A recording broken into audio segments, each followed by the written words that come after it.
In the beginning, Caesar follows a very traditional path.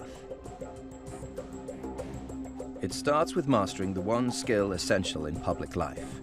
He learns to talk to the crowd. He is a formidable orator. He performs in the law courts, he obtains magistracies. Almost everything he turns his hand to turns to gold. Legal cases are heard in the Forum, the center of public life. It's here in the open air that people first see Caesar perform. He has a famous family name, but he can't back it up with inherited wealth. Instead, he deploys the weapons he does have, his quick wit, and most of all, his charm. This is Caesar's rostra. If it looks like a stage, there's a very good reason for that. This high platform was where Roman orators addressed the crowded assemblies of the Roman people. Public life in Rome was just that, public. When Julius Caesar appeared in a law court as an advocate, the trial occurred over there, on a raised platform in the middle of the Forum. Anyone passing by could stop and could listen, could pay attention.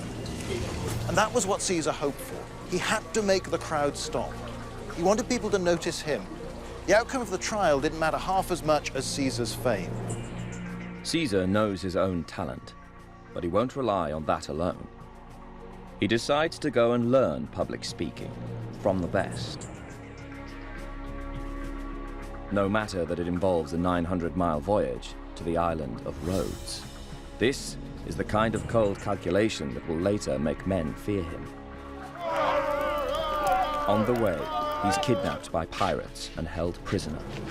When the pirates set a ransom, Caesar tells them he's insulted and demands they ask for more.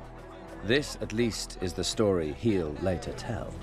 It is designed to promote a particular image to the Roman people, of sort of cool, of self-confidence, of swagger, all of which are features which appeal profoundly to something in the Roman character.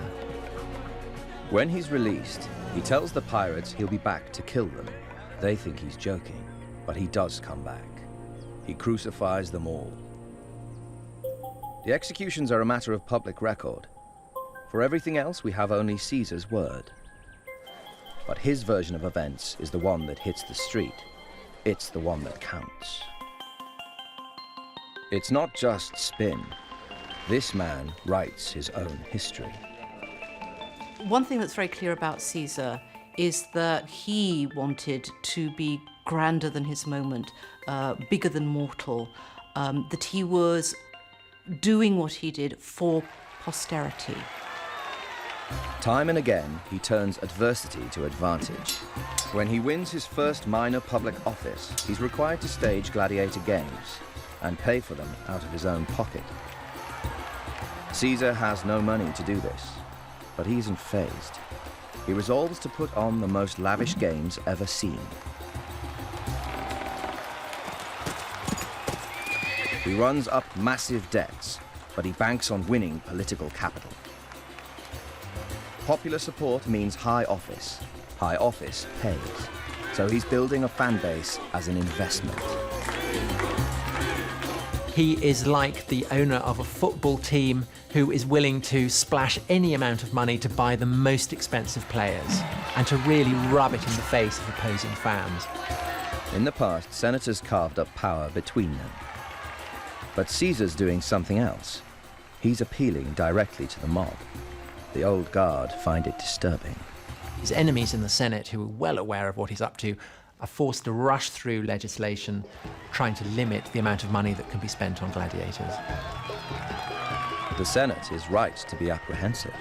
The gladiator games of 65 BC create a close bond between Caesar and the common people that will never be broken.